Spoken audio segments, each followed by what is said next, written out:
Oremos juntos.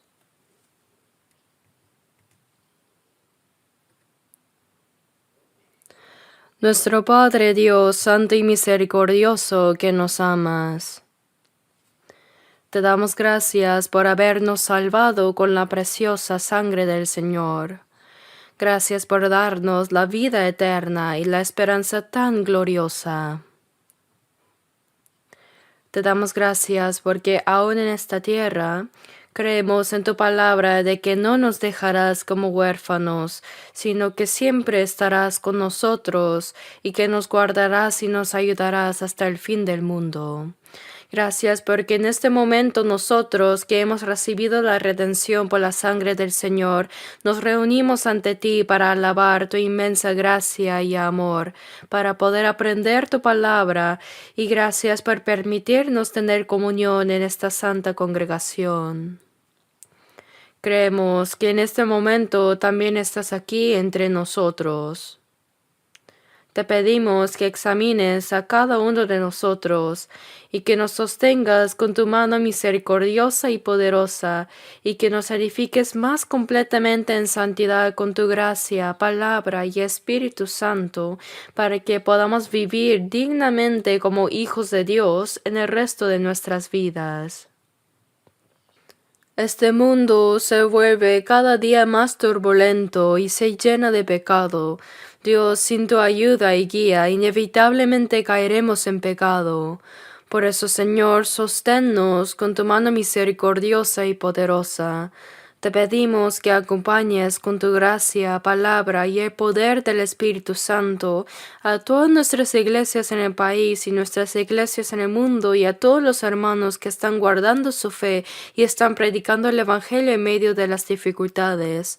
Permítenos cumplir la obra de Dios de predicar el Evangelio con más valentía en estos últimos tiempos para guiar a muchas almas que aún no son salvas hacia ti, para que ellos también reciban la salvación. A los que están enfermos y débiles, sosténlos con tu mano misericordiosa y poderosa, y edifícalos de nuevo con más firmeza.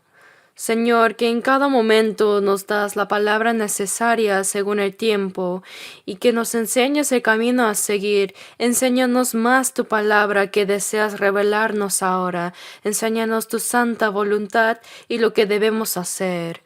Todo esto hemos orado en el nombre de nuestro Señor Jesucristo. Amén. Muchas gracias al grupo de coro. Me gustaría seguir escuchando solo los himnos.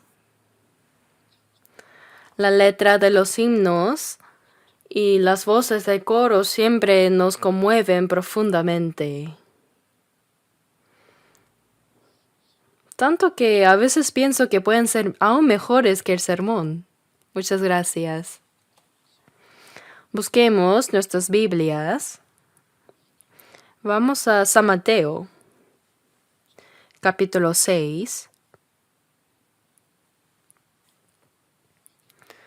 Mateo 6, desde el versículo 9 hasta el 13. Se los leo. Mateo 6, desde el versículo 9.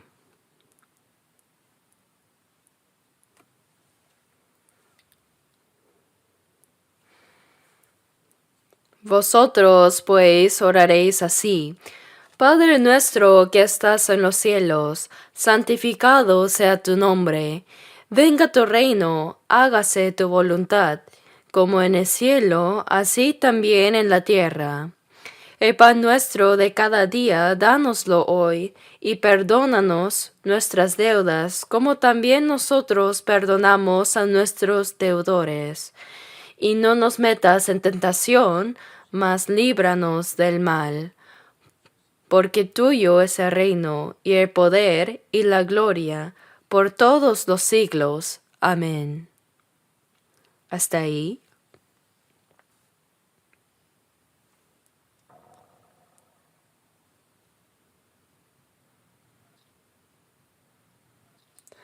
¿Pasaron bien el año nuevo? Estaba quieto y sin darme cuenta ya había pasado.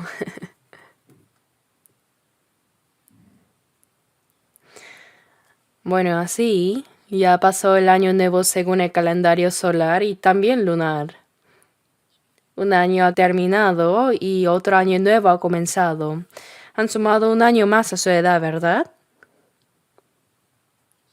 Seguramente se han vuelto más maduros también, ¿no? Ya que ahora tienen un año más, también creo que su vida cristiana ha crecido mucho más. El día de la venida del Señor está cada vez más cerca también, y este mundo se vuelve más caótico y complicado. Sin embargo, damos gracias a Dios porque podemos vivir con valentía en la fe, confiando en Él. Nos alegramos y nos sentimos consolados porque podemos vivir obedeciendo a la palabra del Señor, con un corazón que anhela su regreso cada día.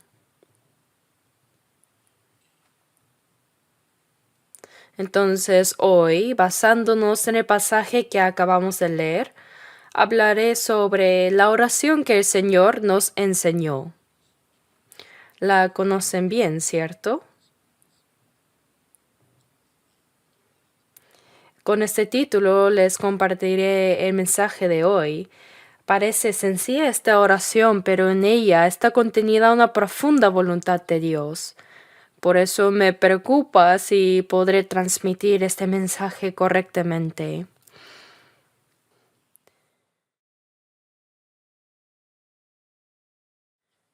Cuando los discípulos le pidieron a Jesús que les enseñara a orar, Él les dijo, vosotros pues oraréis así, y les enseñó esta oración.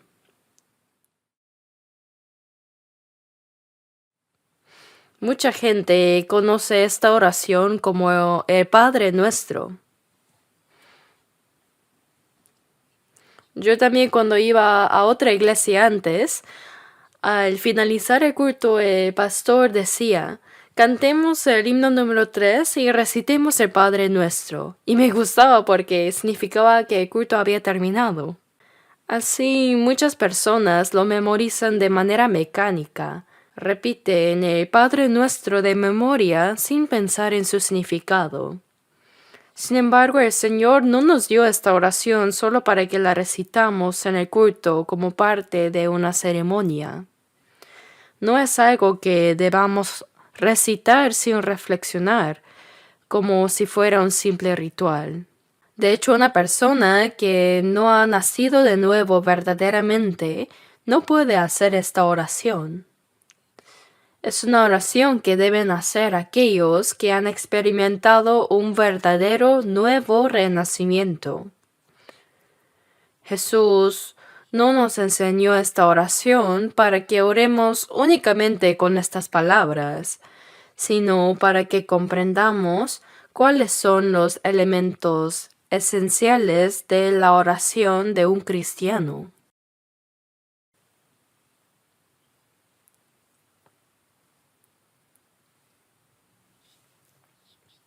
En Salmos 17:1 dice, Oye, oh Jehová, una causa justa.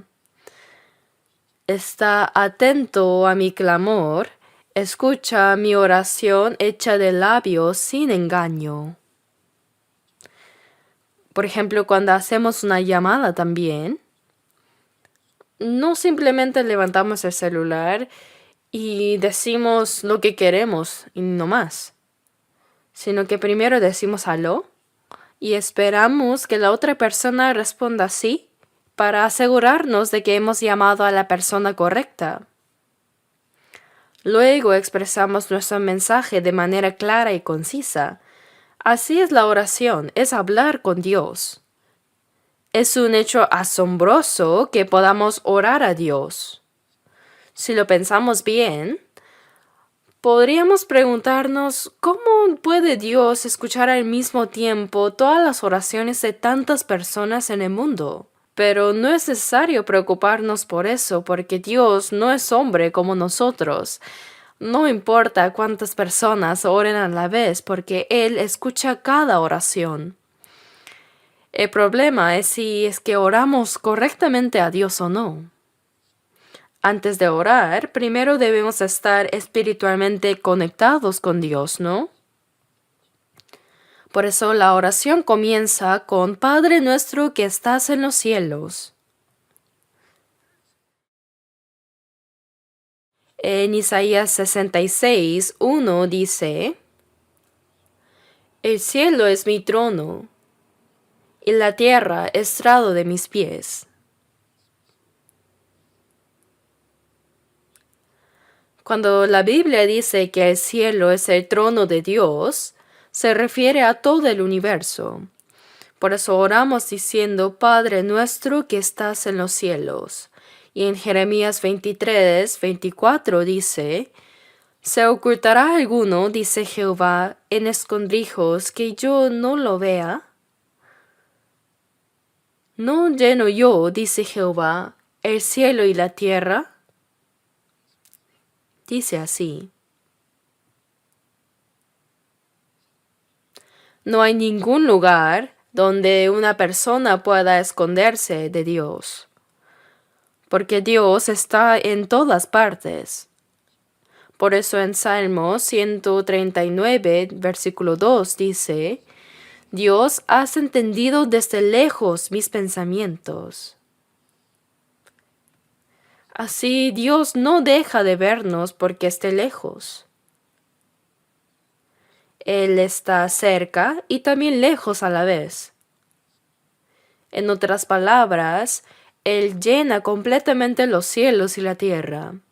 Entonces no hay lugar donde Dios no esté presente. Cuando decimos, Padre nuestro que estás en los cielos, estamos reconociendo que el Dios Todopoderoso, el Creador y el Gobernante del universo, está por encima de todas las cosas.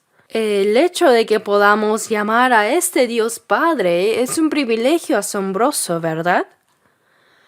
Dios no solo creó y gobierna el universo, sino que está por encima de todas las cosas. Él no está contenido dentro del universo, sino que lo trasciende. Por eso la Biblia dice que Él está en los cielos. ¿No es de verdad asombroso de que podemos llamar a ese Dios todopoderoso nuestro Padre? Our Father in Heaven dice, Padre nuestro que estás en los cielos. Solo pensar en esto nos conmueve, ¿verdad? El hecho de que podamos llamar a Dios que hizo todo el universo Padre es algo tan asombroso. En Juan 1:12 dice, Mas a todos los que le recibieron, a los que creen en su nombre, les dio potestad de ser hechos hijos de Dios. Cuando recibimos la salvación, nacemos de nuevo y recibimos a Cristo en nuestro corazón. En ese momento nos convertimos en hijos de Dios, y Él se convierte en nuestro Padre. Por eso solo aquellos que han sido verdaderamente salvos y han nacido de nuevo pueden llamar a Dios Padre. Ser hijos de Dios es una potestad, dice. Si alguien nace como hijo de un rey, automáticamente tiene el título de príncipe. No es porque haya hecho algo para merecerlo, sino porque nació como hijo de rey. Tiene ese privilegio.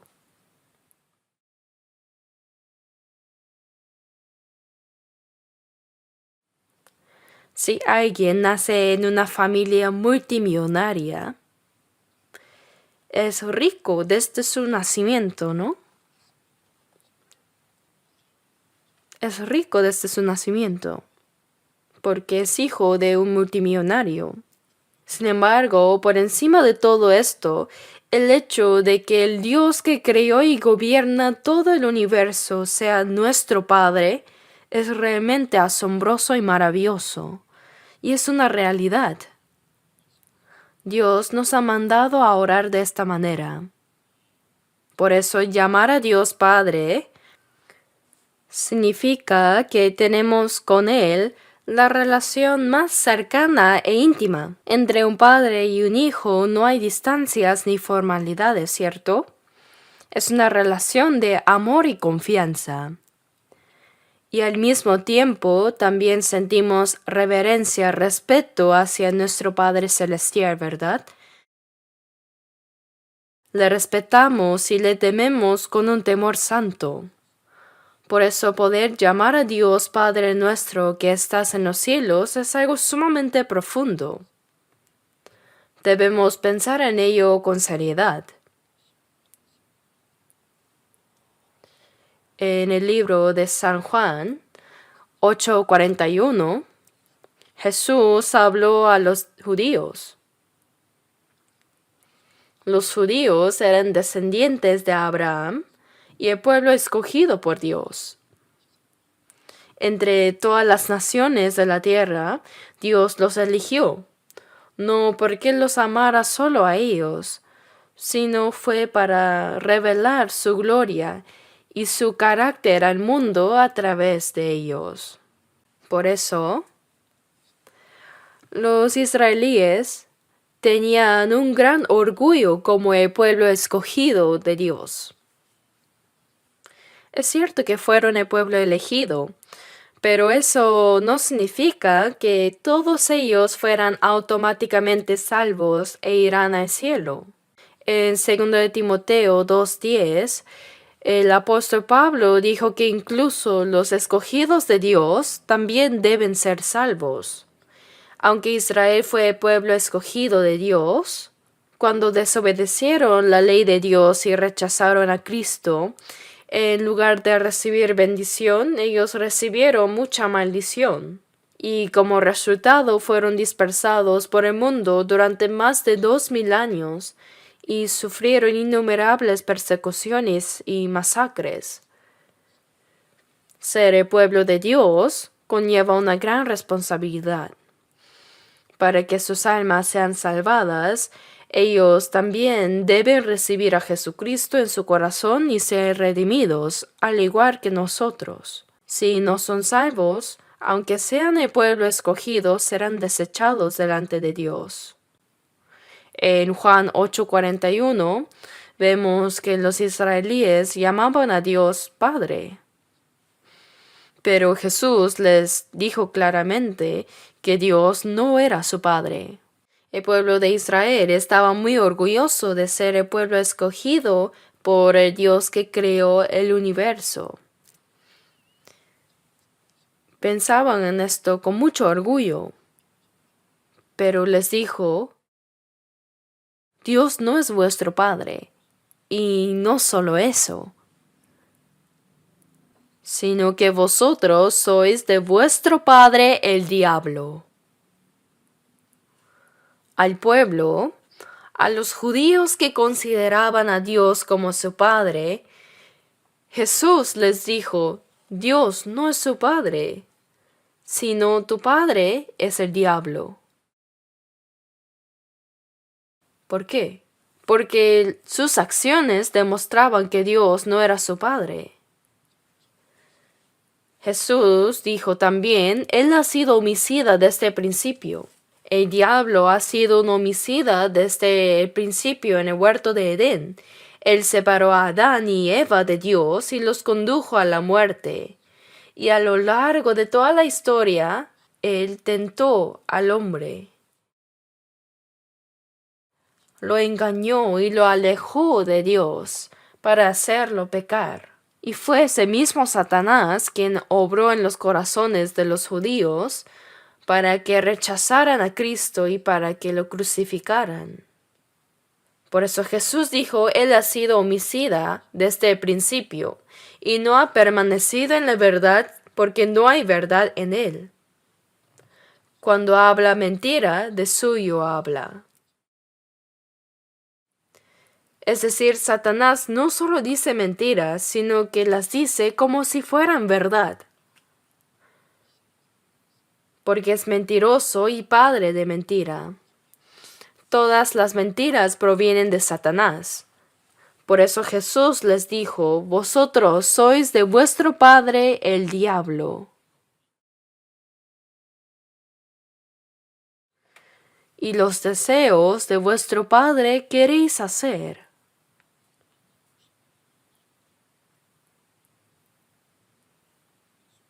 En otras palabras, en los judíos no había la verdad sino solo mentira. Hablaba mentiras como si fuera natural.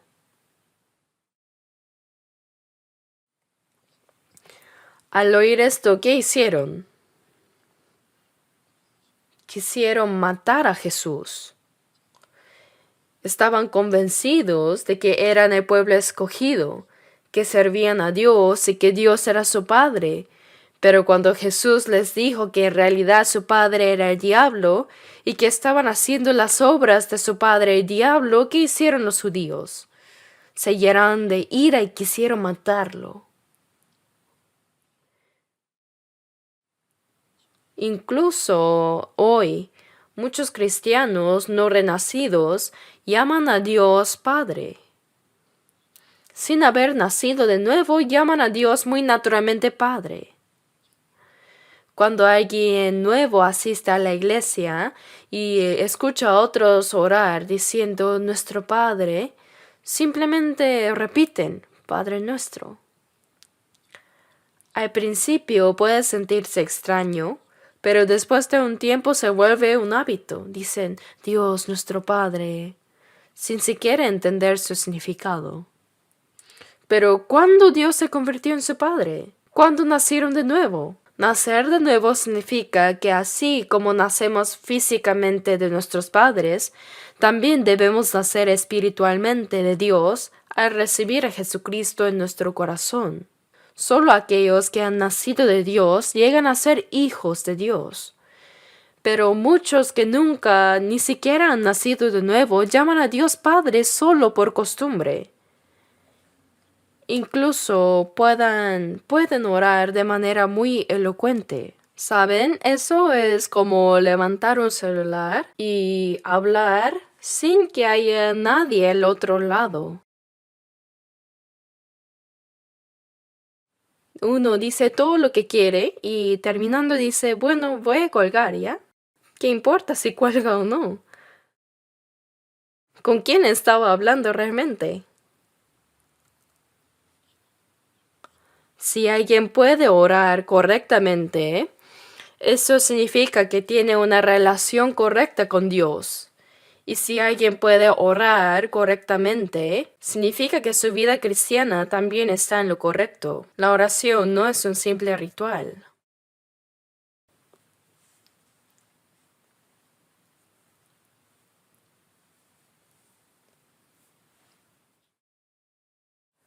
Pensemos en el privilegio de ser hijos de Dios.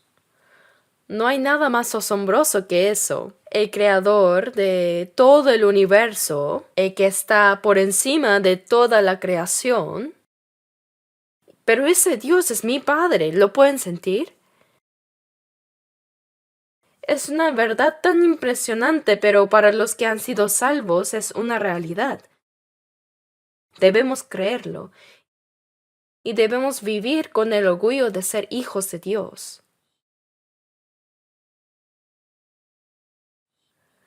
Ahora abramos en Salmos 103.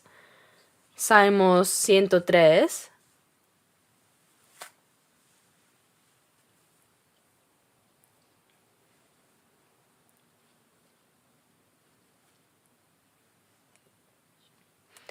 Salmo 103, leamos los versículos 20 y 21.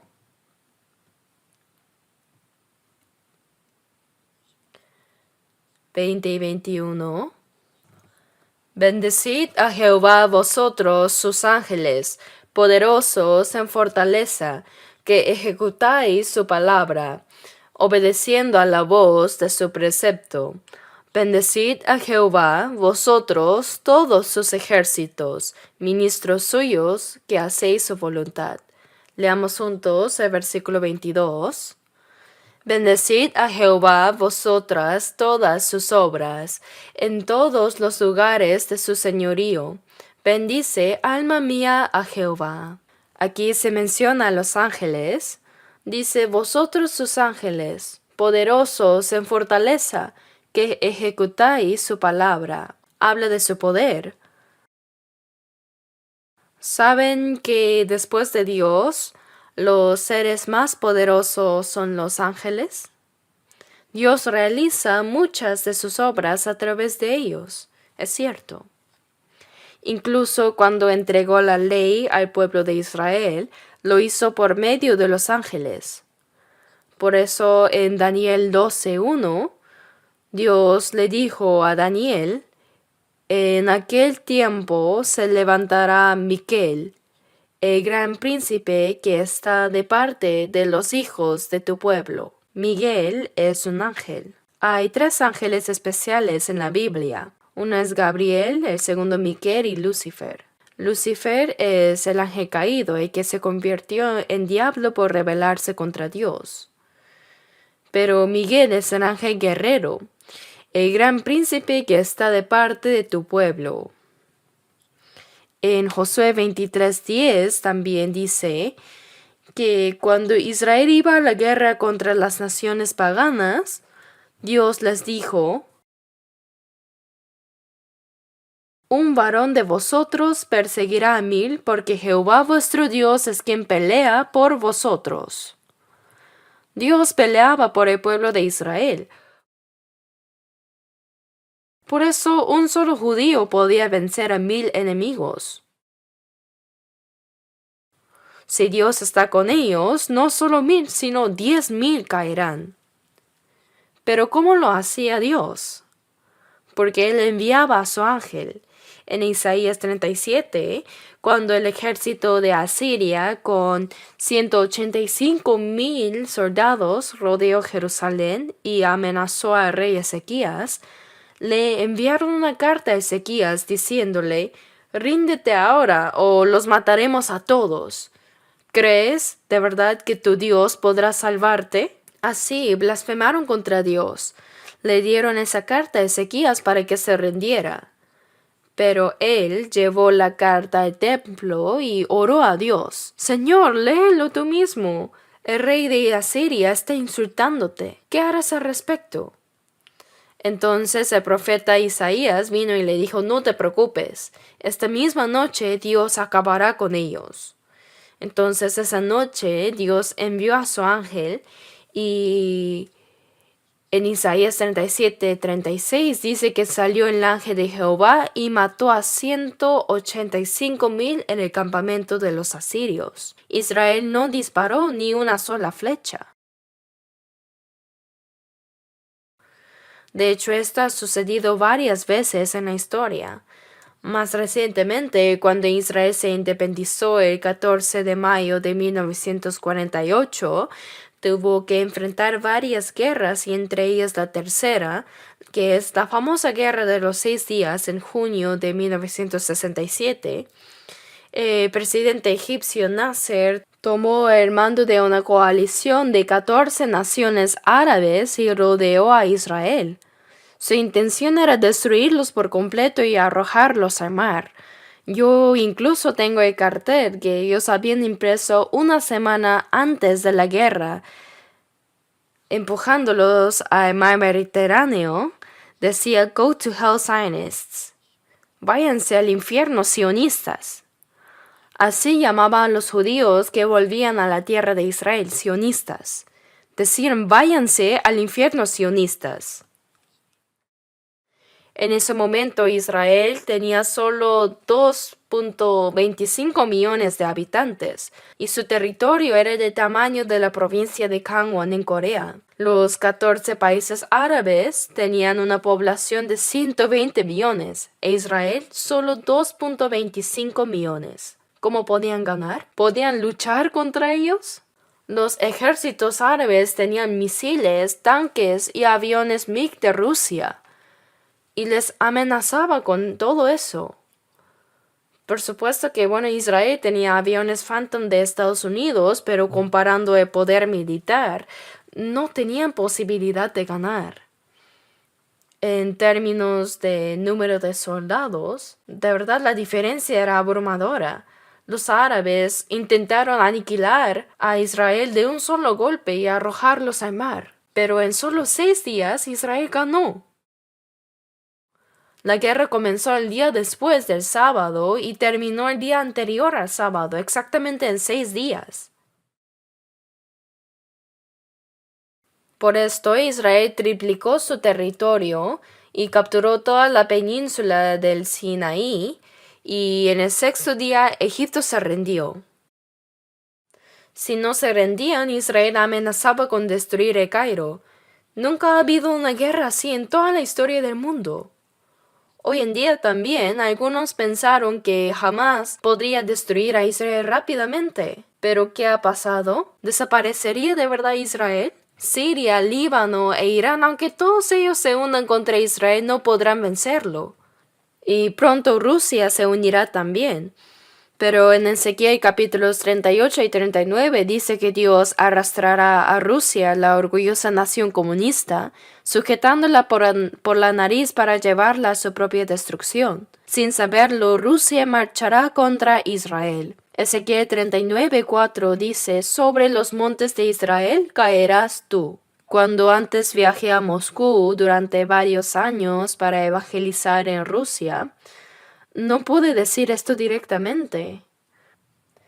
Si les dijera que Rusia atacará a Israel y será destruida, probablemente me golpearían con palos hasta matarme.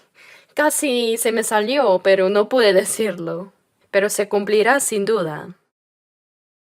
Ciertamente,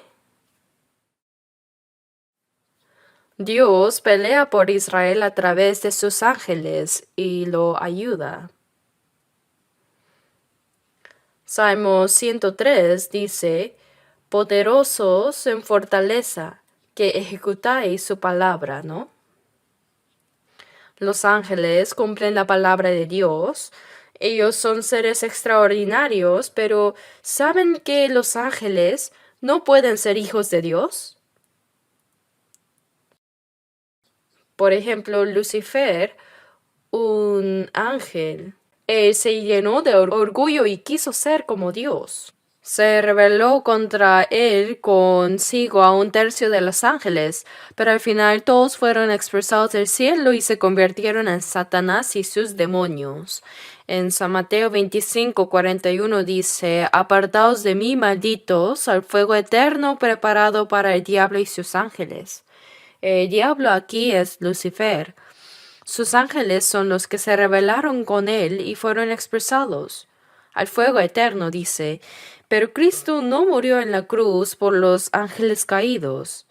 Si un ángel cae, eso es el fin para él. Dios ha permitido que Satanás tenga cierta libertad por un tiempo, pero la razón por la que Dios creó a los humanos es completamente diferente de la razón por que creó a los ángeles.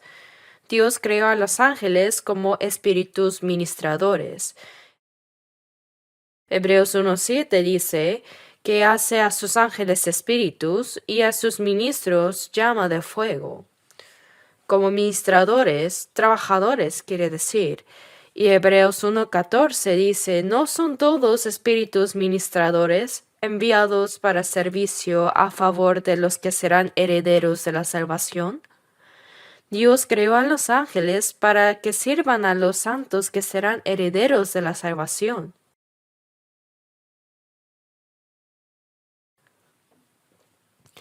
La razón por que Dios creó a los humanos fue para darles la posición que Lucifer codiciaba tanto. Sin embargo, hay una prueba que deben superar antes. Tienen que pasar por la tentación del diablo, que fue expulsado por querer ser como Dios. Por eso Dios está usando temporalmente al diablo. Deben vencer su tentación para obtener el derecho de ser como Dios. Lo claro es que Dios nunca murió por los ángeles. Ellos no pueden ser los hijos de Dios ni la esposa de Cristo. Los ángeles son simplemente espíritus ministradores. Por eso Hebreos 1:5 dice que Dios nunca ha llamado hijo a ningún ángel. Antes una vez alguien me dijo que había descubierto un gran secreto de la Biblia. Le pregunté cuál es y me respondió: ¿sabía usted que Jesús era un ángel? Dios escogió a uno de los ángeles y dijo: tú eres mi hijo. Eso dijo. Jesús fue uno de los ángeles que fue escogido como el Hijo de Dios, según él. Me dijo que eso estaba en Hebreos 1:5. Así que lo busqué y ¿qué dice? Hebreos 1:5 dice, porque ¿a cuál de los ángeles dijo Dios? Jamás mi hijo eres tú. Significa que nunca lo dijo. Hay que leer bien la Biblia. Dice que ni una vez llamó a sus ángeles su hijo. Él dijo, ¿a cuál? Se le fue este punto más importante y leyó todo lo demás a este señor.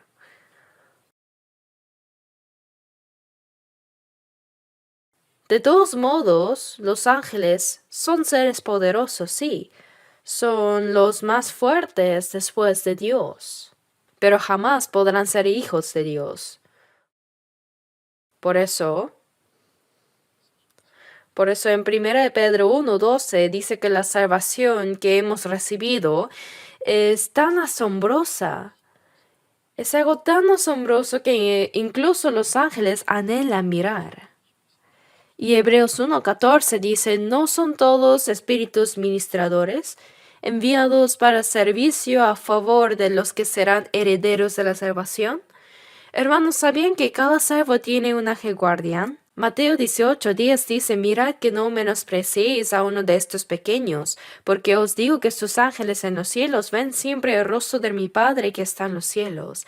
Cada salvo, cada hijo de Dios, tiene un ángel guardián, ¿lo sabían? ¡Cuán increíble ser hijos de Dios! Los ángeles nos sirven en el cielo. Cuando alabemos a Dios, ellos estarán como nuestros acompañantes en la adoración. Y ellos al ver nuestra salvación sentirán tanta admiración y asombro que nos envidiarán. Hebreos 1 dice que cuando Cristo regrese,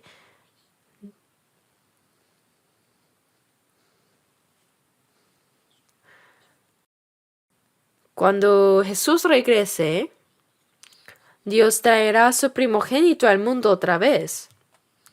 Jesús aquí ya no es el unigénito, sino que ahora es el primogénito.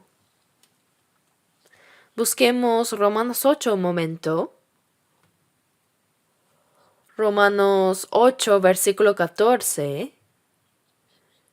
Romanos 8, versículos 14 al 17.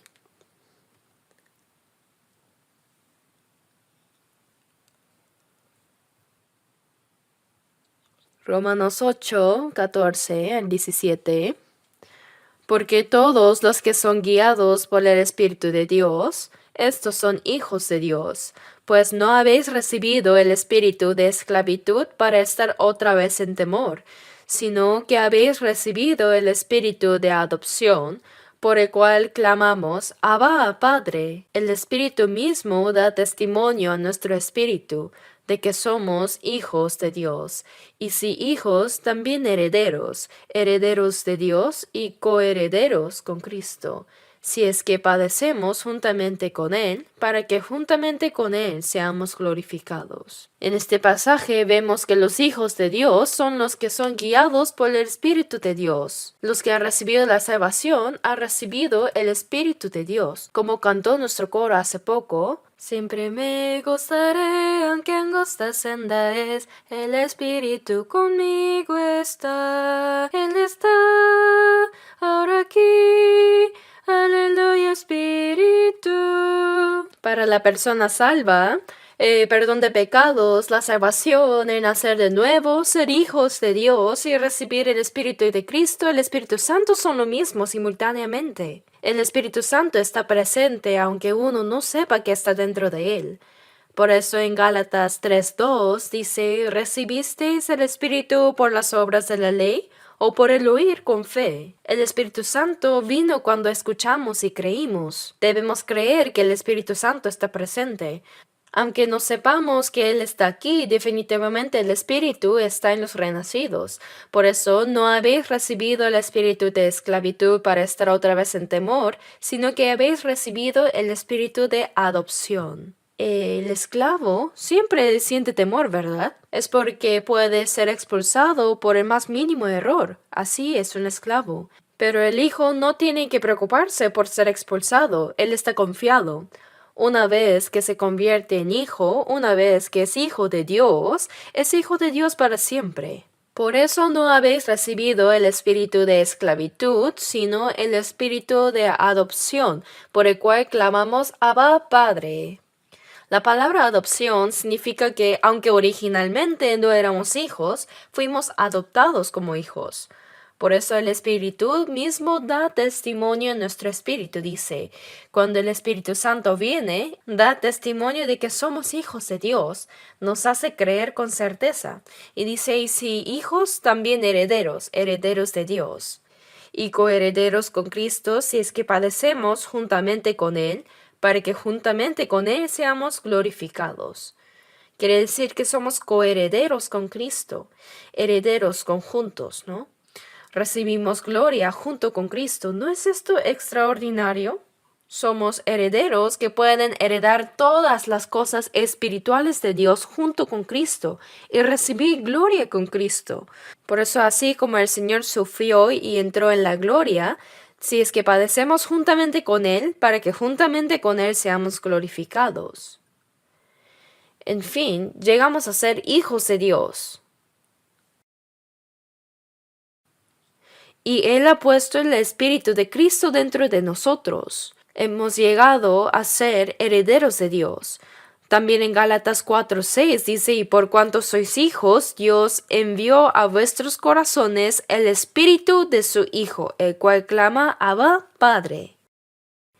Cuando un niño nace, ¿cuál creen que es la primera palabra que diría?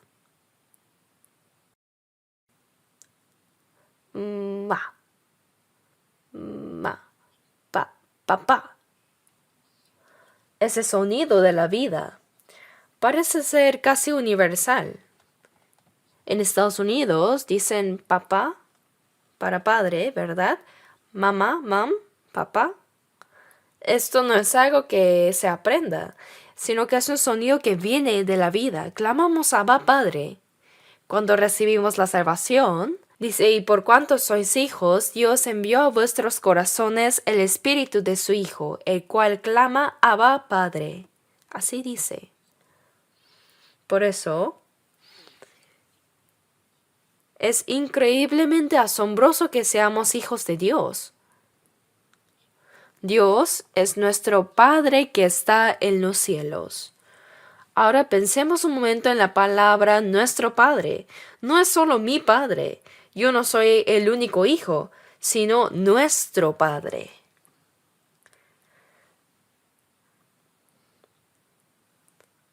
Había mujeres que fueron a la tumba después de la resurrección de Jesús, y entre ellas estaba María Magdalena, quien fue a la tumba de Jesús para ungirlo con perfume. Y se encontró con Jesús resucitado. Jesús le dijo, ve a mis hermanos, refiriéndose a los discípulos, y diles, subo a mi Padre y a vuestro Padre, a mi Dios y a vuestro Dios. Los llamó mis hermanos, my brothers, mi Padre, my Father and your Father. Mi Padre es vuestro Padre, hermanos. ¿No sienten algo conmovedor en el corazón cuando leen estas palabras? ¿Las leen nomás? Mi Padre es ahora vuestro Padre, y mi Dios es vuestro Dios. Estamos en la misma posición que Jesús. Antes de que Jesús muriera, Él era el unigénito. Unigénito significa el único hijo. Solo había uno. Pero si el grano de trigo no cae en la tierra y muere, queda solo, pero si muere, lleva mucho fruto. Jesús es el Hijo de Dios que cayó del cielo a la tierra y murió. El unigénito murió para dar nacimiento a muchos hijos. Después de su resurrección, Jesús ya no es el unigénito, sino que se convirtió en el primogénito entre muchos hermanos. El primogénito, ¿lo saben? Se convirtió en el hermano mayor. Por eso en Hebreos 1:6 dice, y otra vez cuando introduce al primogénito en el mundo. Cuando vino por primera vez, vino como el unigénito, pero después de su muerte y resurrección, ahora es el primogénito. Mis hermanos, mi Padre y vuestro Padre, ahora Jesús, quien santifica, y nosotros que somos santificados, hemos nacido de Dios. Por eso dice que Jesús no se avergüenza de llamarlos hermanos. Él nos llamó mis hermanos. Jesús es el hermano mayor y nosotros somos sus hermanos menores. ¿No es asombroso? Ahora Jesús ya no es el primogénito porque han nacido hermanos menores. Así que nos hemos convertido en hermanos de Jesús, quien puede llamar a Dios Padre. Y nosotros, los salvos, no somos los únicos salvos, sino que hay muchos hermanos que han sido salvos, ¿verdad? Cuando las hermanas son salvas, más que hermano o hermana, espiritualmente todos somos hermanos. En la Biblia dice hermanos. Dios solo ama a los hijos. Por lo tanto, no hay espíritu de hija. Es el espíritu de hijo. Una vez alguien dijo, Dios, aquí están los hijos e hijas de Dios. Pero pensándolo bien, Dios no tiene hijas, solo tiene hijos. Porque nos dio el espíritu de hijo.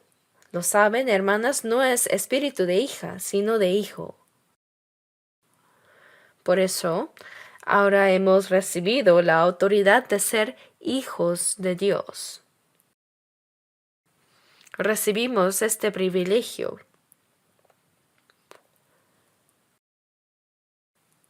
Así que ahora es mi Padre y al mismo tiempo nuestro Padre.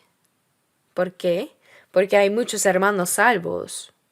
Hay muchos hermanos, por eso en 1 Corintios 1:9 dice, fiel es Dios, por el cual fuisteis llamados a la comunión con su Hijo Jesucristo nuestro Señor.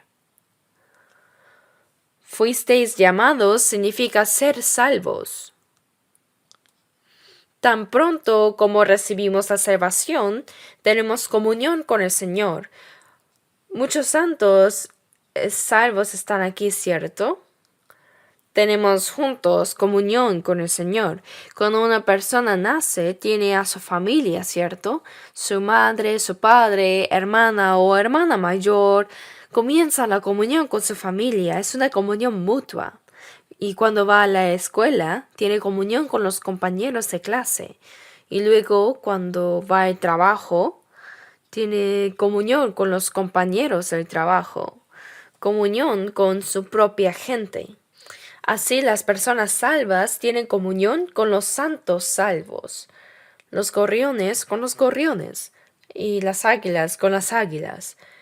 ¿Acaso pueden jugar juntos los gorriones y las águilas? No, no pueden.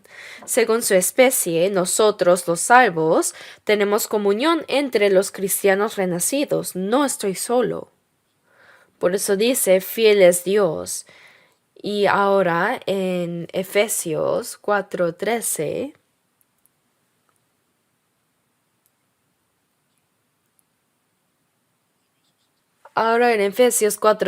dice, hasta que todos lleguemos a la unidad de la fe y del conocimiento del Hijo de Dios. Los salvos se han unido en la fe y el conocimiento del Hijo de Dios, a un varón perfecto. Esa es la iglesia. Los salvos ahora están unidos en la fe y el conocimiento del Hijo de Dios. En Efesios 4:3 dice solícitos en guardar la unidad del Espíritu. Somos hermanos de un Dios Padre con la misma fe y esperanza y con el mismo propósito de vida. Somos uno. Dios, nuestro Padre que está en los cielos. En esa frase está incluido todo esto.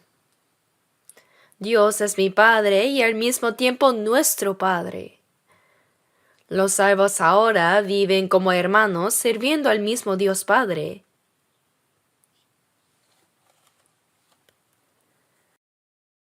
Así que ahora veamos por un momento Efesios 2. Efesios capítulo 2, versículo 19. Efesios 2, 19, leamos juntos. Así que ya no sois extranjeros ni advenedizos, sino conciudadanos de los santos y miembros de la familia de Dios. Desde ahora es una palabra dirigida a los salvos, y ya no sois extranjeros. Si frente a una casa dice prohibido el ingreso de ajenos, no se puede entrar. Solo entran las personas relacionadas. Antes de la salvación, en Efesios 2 dice que fuimos ajenos a los pactos de la promesa. Pero ahora ya no sois extranjeros ni advenedizos. Tampoco somos invitados, sino conciudadanos de los santos. ¿Qué ciudadanos? Ciudadanos del reino celestial. En Filipenses 3, versículo 20 dice, mas nuestra ciudadanía está en los cielos, de donde también esperamos al Salvador y al Señor Jesucristo. Tenemos la ciudadanía donde nació nuestro cuerpo. Los que nacieron en Corea tienen la ciudadanía coreana. Así, al nacer de nuevo, somos ciudadanos del reino celestial. Nuestra ciudadanía está en los cielos. El cuerpo es ciudadano de esta tierra y el espíritu se ha convertido en ciudadano del cielo, de donde también esperamos al Salvador, al Señor Jesucristo. Cuando el Señor venga, Él nos llevará, y los salvos ya han completado su proceso de inmigración. ¿A dónde? No a Estados Unidos. Estados Unidos ya no es tan hermoso. Disculpen a los que están viviendo allá. Pero es verdad.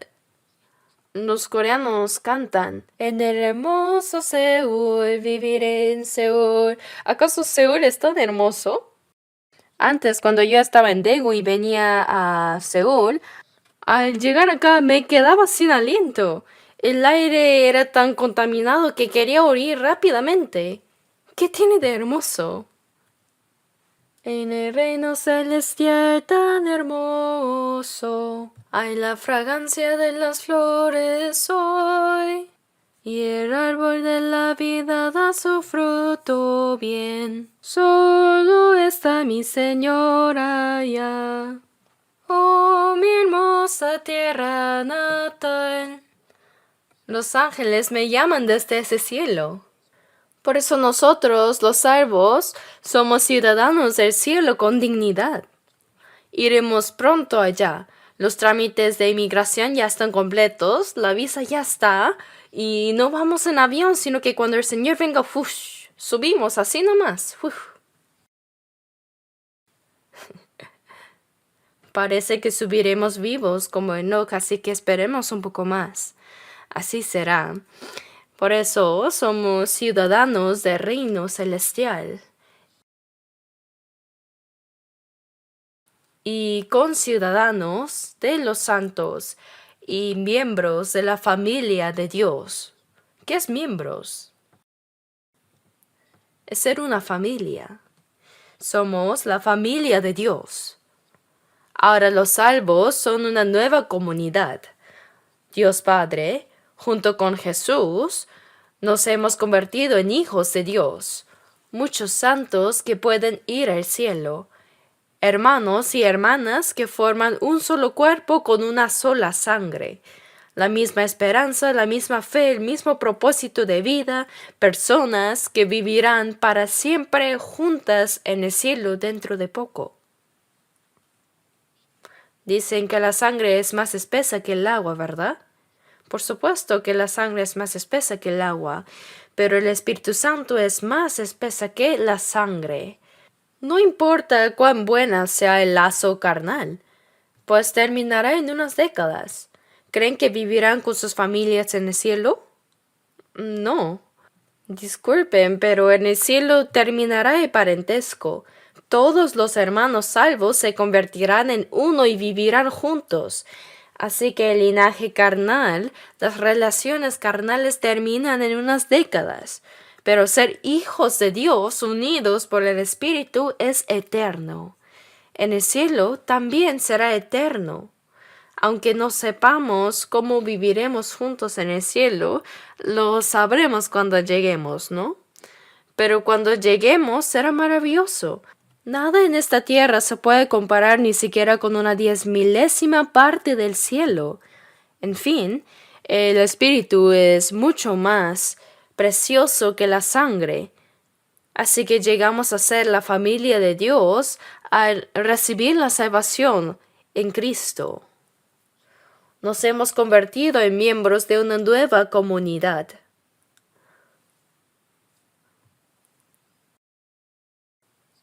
Por eso en Efesios 3:20, la palabra nosotros aparece muchas veces en la Biblia, y aquel que es poderoso para hacer todas las cosas mucho más abundantemente de lo que pedimos o entendemos, según el poder que actúa en nosotros.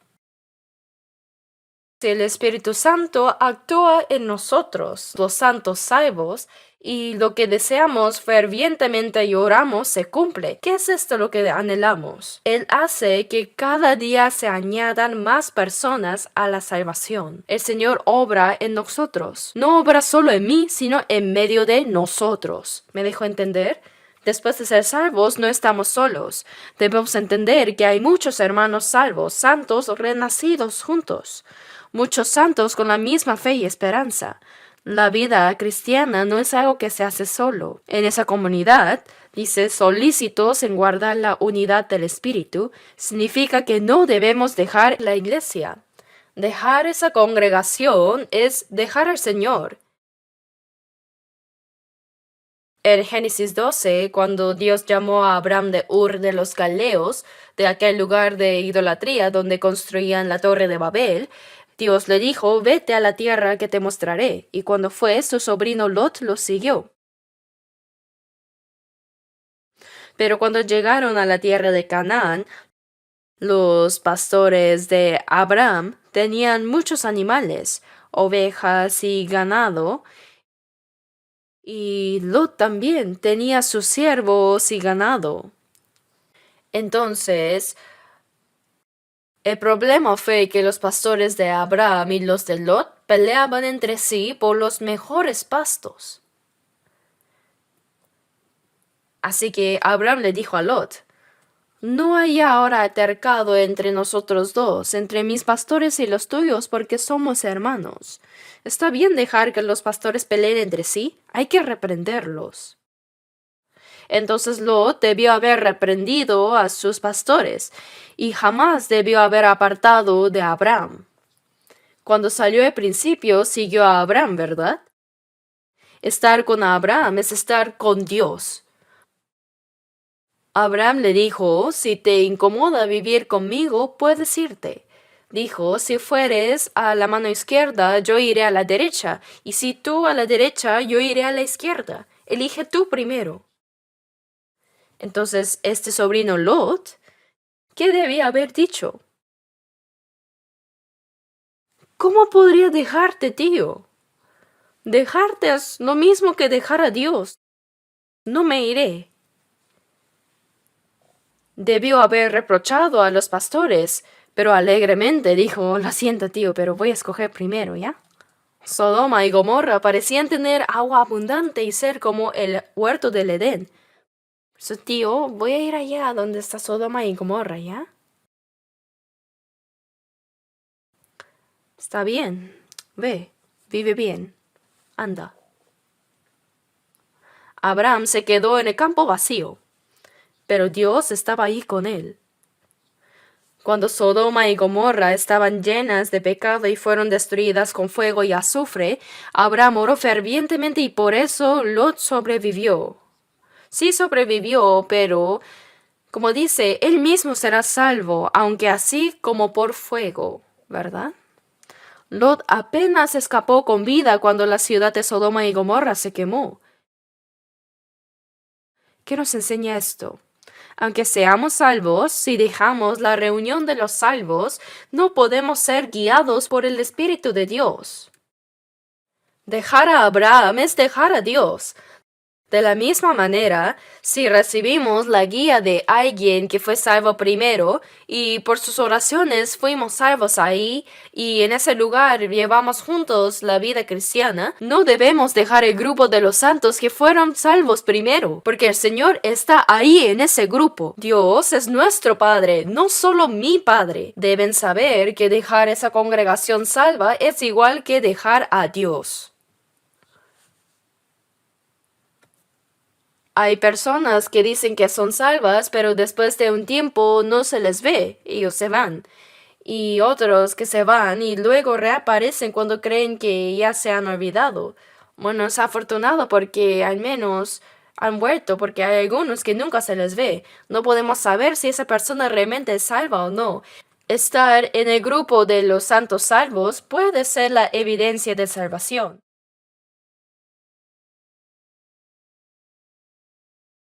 Así que leamos juntos Romanos 14, versículos 7 y 8 por un momento. Romanos 14.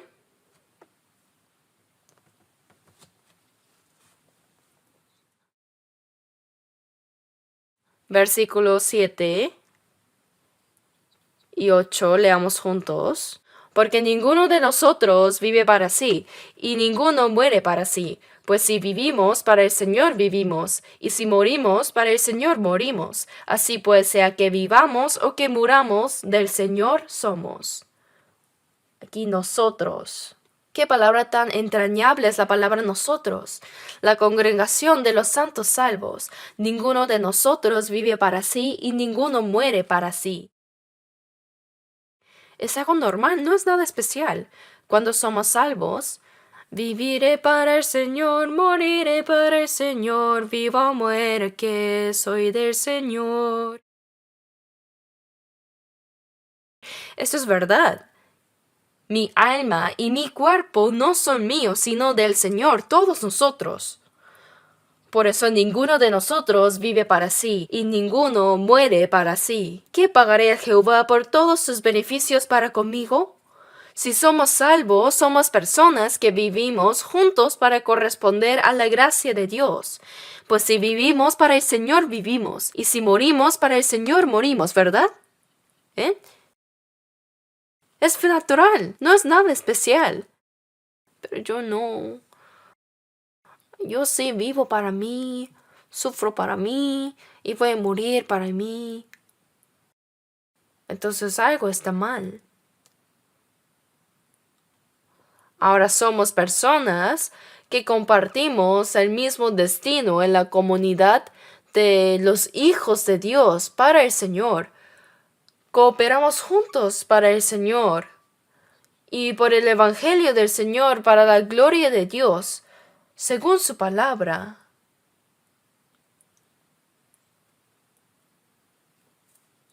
Sea que vivamos o que muramos del Señor somos. En 2 Corintios 5:15 dice, y por todos murió. El Señor murió por nosotros, y por eso fuimos vivificados, para que los que viven ya no vivan para sí, sino para aquel que murió y resucitó por ellos. La persona salva ya no vive para sí misma. Eso es normal. Vivimos para el Señor que murió y resucitó por nosotros. Piénsenlo bien.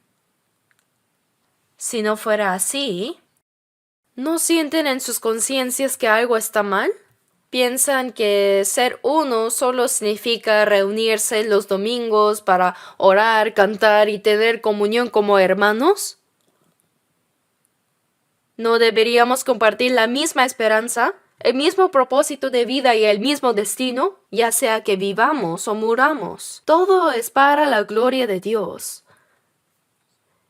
Así que ahora Estamos en esta manada que se llama nosotros.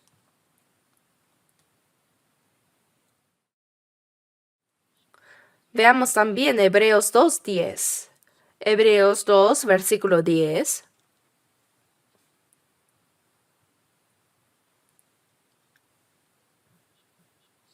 Hebreos 2:10. Porque convenía a aquel por cuya causa son todas las cosas, y por quien todas las cosas subsisten, que habiendo de llevar muchos hijos a la gloria, perfeccionase por aflicciones al autor de la salvación de ellos. Por quien son todas las cosas. Significa que Él creó todas las cosas y las gobierna y preserva. De quien proceden todas las cosas. Quiere decir que el Creador gobierna y preserva todo lo creado. Este Creador, nuestro Señor, habiendo de llevar muchos hijos a la gloria, dice: Jesús murió en la cruz como un grano de trigo para dar nacimiento a muchos hijos, habiendo de llevar muchos hijos a la gloria. Convenía que perfeccionase por aflicciones al autor de la salvación de ellos. Significa que era conveniente que el Señor de la salvación muriera como un grano de trigo.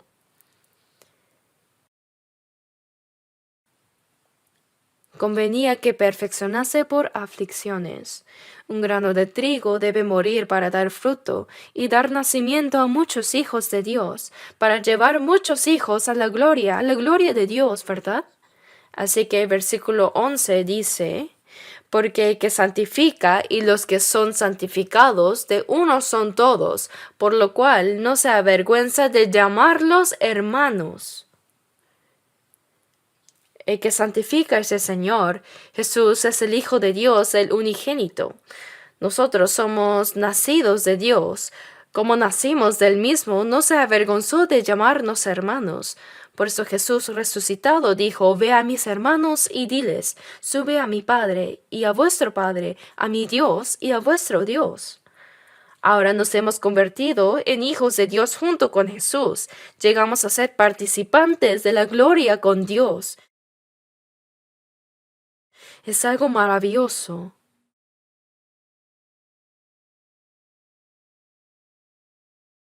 Leamos Romanos una vez más. Romanos 8. Romanos 8. Versículo 29. Romanos 8, 29, leamos juntos. Porque a los que antes conoció, también los predestinó para que fuesen hechos conformes a la imagen de su Hijo, para que Él sea el primogénito entre muchos hermanos. Sí, aquí dice: a los que antes conoció. Dios planeó y conoció de antemano que nos salvaría. También los predestinó para que fuesen hechos conformes a la imagen de su Hijo. El propósito de nuestra salvación es darnos el Espíritu del Hijo y hacernos conformes a su imagen. ¿Qué significa recibir el Espíritu del Hijo y ser conformes a su imagen? El hermano menor debe parecerse al mayor, ¿verdad? Jesús es el primogénito de Dios y nosotros somos los hermanos menores. Solo hay que mirar al hermano mayor y hacer lo que él hace, el primogénito, para que él sea el primogénito entre muchos hermanos. Él es el primogénito y nosotros somos los hermanos menores. Por eso debemos imitar la imagen del Hijo de Jesús. En Jesús llegamos a ser hijos de Dios, y los santos salvos tienen comunión con el Señor. Debemos imitar cada vez más al Señor, ¿cierto? Los que son salvos, Dios nos predestinó para ser conformes a la imagen del Hijo. En Gálatas 4:19, el apóstol Pablo dijo: Hijitos míos, por quienes vuelvo a sufrir dolores de parto, hasta que Cristo sea formado en vosotros. La madre, al dar luz, en los tiempos antiguos, algunas morían durante el parto. Cuán doloroso es, ¿no? Los que no dieron a luz no podrán entenderlo. Y criar también. ¿Es suficiente solo con dar a luz? Hay que criarlos. Los padres se esfuerzan y trabajan toda la vida por sus hijos. ¿Qué son los hijos?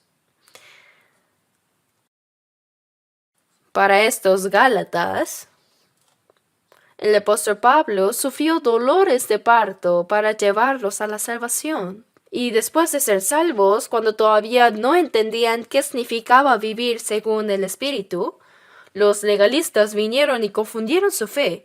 Por eso dice, hasta que Cristo sea formado en vosotros, yo vuelvo. La palabra vuelvo significa que aunque ya se esforzó para predicarles el Evangelio y llevarlos a la salvación, ahora vuelve a sufrir dolores de parto hasta que Cristo sea formado.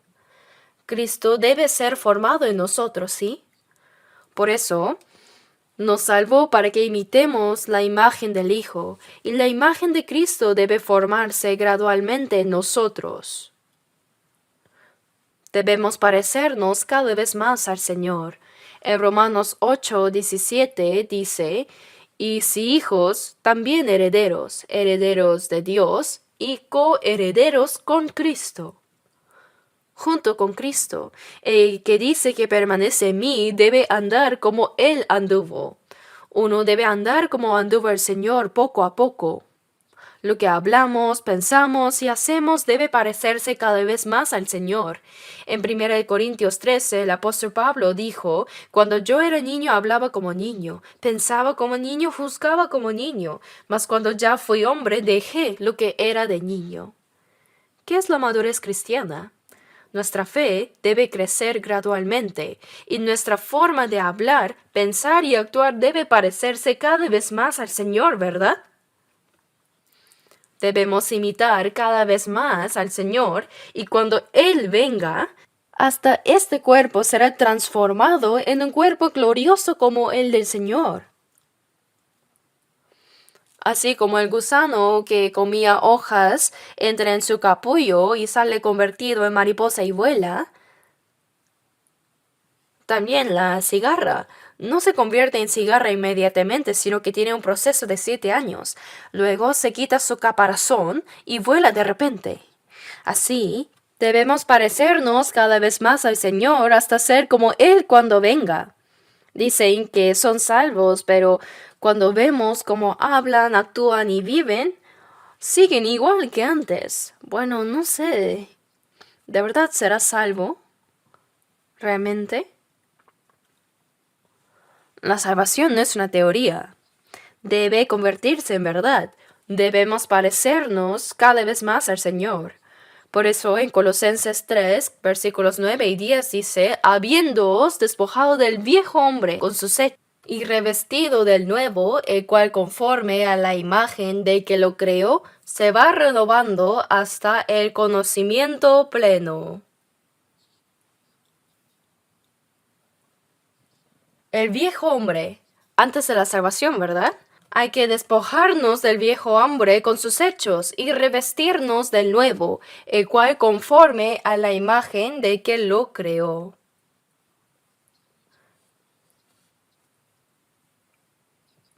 En Génesis 1:27, Dios creó al hombre a la imagen de Dios, pero cuando el hombre cayó, perdió toda la imagen de Dios. Pero cuando recibimos la salvación, nos devuelve la imagen de Dios que habíamos perdido. Por eso debemos imitar cada vez más la imagen de Dios que nos creó. Luego, en 2 de Pedro 1:4 dice, para que por ellas llegaseis a ser participantes de la naturaleza divina, habiendo huido de la corrupción que hay en el mundo a causa de la concupiscencia. Debemos despojarnos de las cosas corruptibles de este mundo y ser participantes de la naturaleza divina, imitando la imagen de Dios quien nos creó.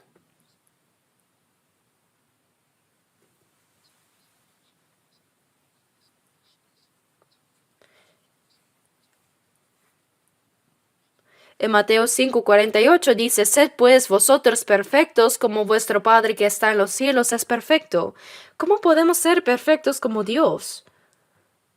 Si el Padre es excelente, el Padre le dice a su Hijo, sé como yo. No le dice que está bien hasta la mitad nomás, sino que dice, sé como yo, por lo menos.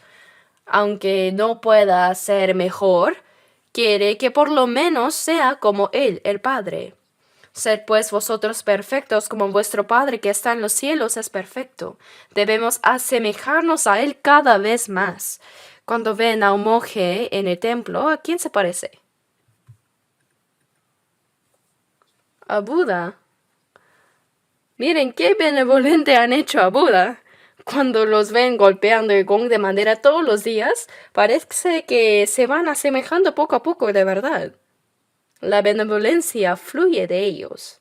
Alguien dijo, el monje se va pareciendo a Buda, pero ¿a quién deben parecerse los cristianos? Puesto los ojos en Jesús, el autor y consumador de la fe.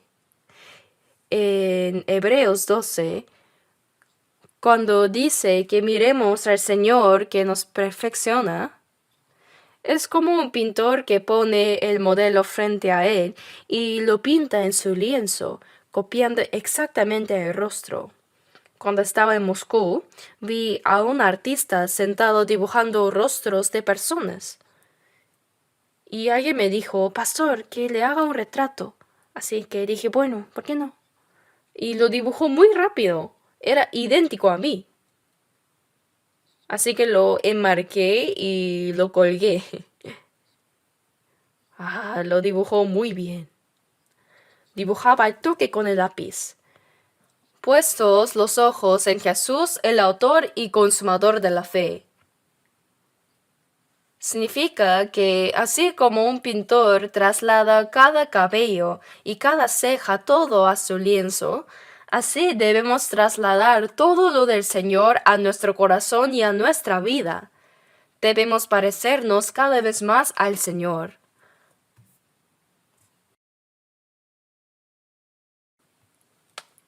Por eso debemos ser participantes de la naturaleza divina, y cuando el Señor venga, hasta nuestro cuerpo será transformado como el del Señor, ¿verdad? En el cuerpo glorioso. ¿Están cambiando poco a poco? ¿Sí? Sí. Con confianza. Estamos cambiando, aunque sea poco a poco. Queda poco tiempo para que el Señor venga, así que debemos cambiar rápidamente. El apóstol Pablo dijo, mas cuando ya fui hombre dejé lo que era de niño. Los niños, después de ser salvos, son inmaduros, pero al madurar ahora debemos imitar al Señor. Esta es la evidencia de que somos hijos de Dios. Padre nuestro que estás en los cielos. Poder llamarlo así no será en vano. Debemos pensar en el Padre y asemejarnos a Él. Por eso Jesús dijo, el que me ha visto a mí, ha visto al Padre. Jesús es Dios manifestado en forma de hombre. El amor de Dios, la benignidad de Dios, el poder de Dios, toda la naturaleza de Dios se manifestó a través de Jesús en forma humana. Ahora nosotros, habiendo recibido la vida del Señor a través de Jesús, debemos parecernos cada vez más al Señor a través de Jesús.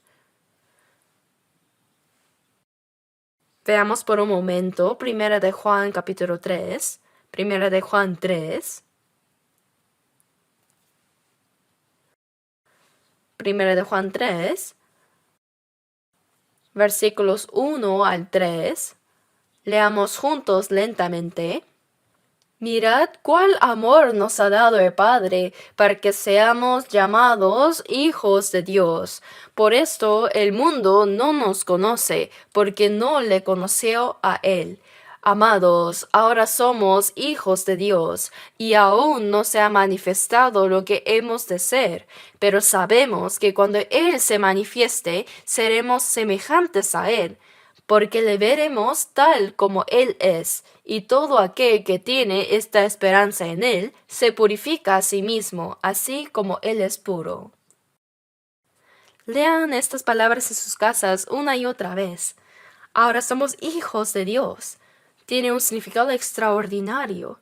Mi Padre que está en los cielos y al mismo tiempo nuestro Padre. Nosotros somos así, para que seamos llamados hijos de Dios. Por esto el mundo no nos conoce porque no le conoció a Él. Si no conocen al Padre, ¿cómo pueden conocer al Hijo, verdad? Ahora somos hijos de Dios, pero aún no se ha manifestado lo que hemos de ser, ¿cierto? Siendo hijos de Dios, hay a veces que pasamos hambre, nos cansamos, enfermamos y somos pobres siendo hijos de Dios. Cuando Jesús no había comido por 40 días, cuando fue tentado por el diablo, estaba extremadamente agotado. Entonces el diablo apareció y dijo, ¿eres realmente el Hijo de Dios? ¿Por qué sufres tanta hambre siendo el Hijo de Dios? ¿Por qué estás muriendo? Si tú eres el Hijo de Dios, convierte estas piedras en pan y come. Esa fue la primera tentación. Siendo Hijo de Dios, ¿por qué eres tan pobre? ¿Por qué eres tan miserable? ¿Acaso Jesús dijo, cierto, me había olvidado? Dios puede levantar hijos a Abraham aún de estas piedras. Entonces, ¿no habría podido hacer pan de las piedras? Para ayudarnos a vencer la tentación, Jesús, teniendo el mismo cuerpo que nosotros, venció primero la tentación del diablo, incluso cuando él estaba extremadamente agotado. No solo de pan vivirá el hombre, sino de toda palabra que sale de la boca de Dios. No significa que solo debamos aprender la palabra y satisfacernos con ella, sino que la vida de obediencia a la palabra es lo primero. Cada vez que el diablo lo tentaba, Jesús decía, escrito está, escrito está. Rechazó al diablo hasta el final. Ahora nosotros somos hijos de Dios, pero siendo sus hijos, externamente aún no se ha manifestado lo que seremos.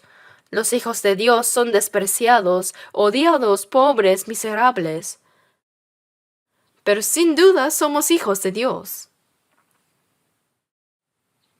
Aún no se ha manifestado lo que hemos de ser, pero sabemos que cuando Él se manifieste, seremos semejantes a Él. Cuando el Señor venga, seremos como Él, ¿saben? Debemos ser transformados como el Señor para poder verlo. Solo los salvos vieron a Jesús resucitado. Asimismo, cuando el Señor venga por segunda vez, solo los salvos podrán verlo. Seremos semejantes a Él porque le veremos tal como Él es. Cuando el Señor venga, tan pronto como lo veamos, seremos transformados como Él, transformados en un cuerpo glorioso. Porque le veremos tal como Él es, y todo aquel que tiene esta esperanza en Él se purifica a sí mismo, así como Él es puro. Los que tienen la esperanza de ser como el Señor, no solo deben alegrarse de que serán como Él cuando venga, sino que deben purificarse como Él cada día, ¿cierto? Y a los hijos de Dios, cuando hacen mal, cuando pecan, ¿los deja así nomás? No, hay disciplina, porque Él los ama. Veamos un momento Hebreos 12 otra vez. Hebreos 12. Hebreos 12, desde el versículo 6.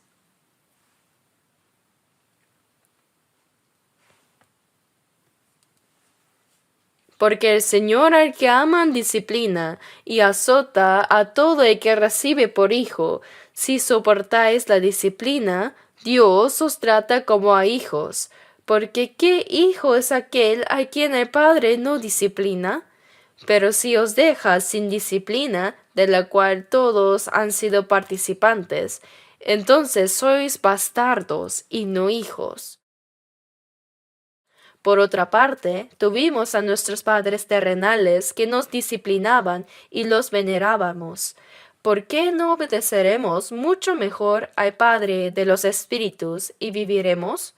Y aquellos ciertamente por pocos días nos disciplinaba como a ellos les parecía, pero éste para lo que nos es provechoso, para que participemos de su santidad. Y Dios, porque ama a sus hijos, cuando hacemos mal, nos disciplina. ¿Sí? Proverbios dice, el que detiene el castigo a su hijo aborrece, mas el que lo ama desde temprano lo corrige. Nuestro padre es un padre bien estricto. Él disciplina. ¿Qué hizo Dios cuando David pecó? Lo disciplinó, ¿cierto? Hizo morir al hijo que tuvo David. Aunque después Dios lo perdonó. ¿De verdad? ¿Cuánta disciplina recibió David durante su vida? Su hijo Amnón pecó, entonces Absalón lo mató y huyó.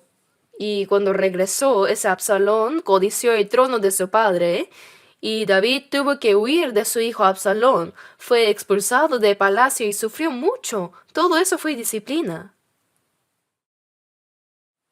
Hermanos, sí hay disciplina. Viene de distintas formas.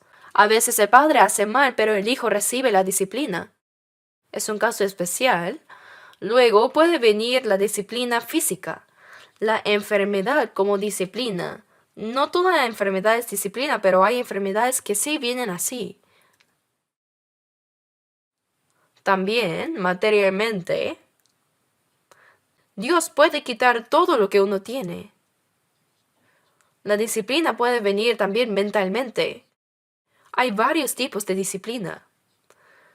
Cuando recibamos disciplina, dice, no menospreciéis el castigo de Jehová.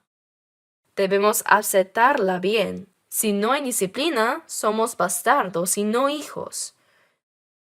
Alguien dijo, voy a probar si realmente soy hijo de Dios o no haciendo algo malo para ver si recibo disciplina. ¿Así van a probar si hay disciplina o no? Cuando antes estaba en Gwangju, había dos hermanas que iban a una universidad técnica. Eran escultoras y yo aprendí un poco de escultura ahí. Y dejé una obra sin terminar en casa. Incluso compré herramientas de escultura así.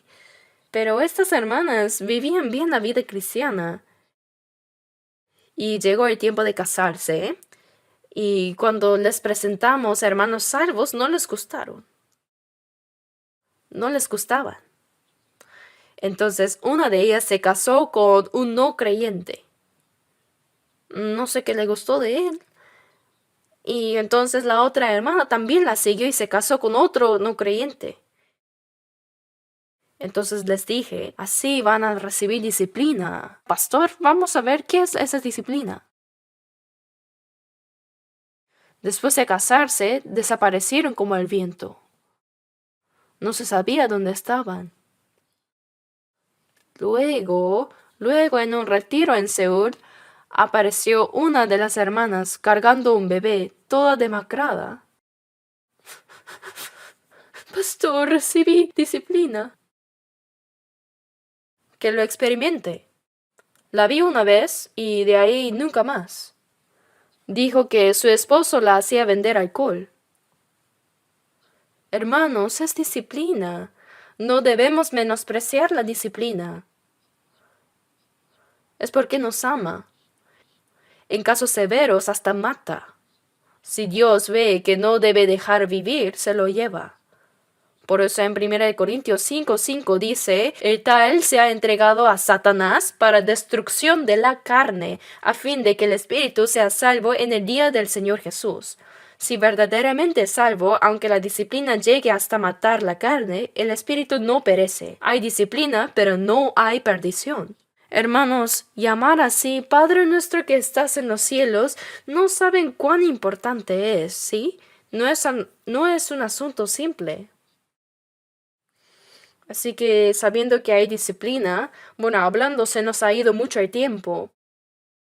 Esta oración del Señor, la oración que el Señor nos enseñó, pensaba que alguna vez debía hablar del Padre Nuestro, pero al intentarlo me di cuenta que no era algo simple.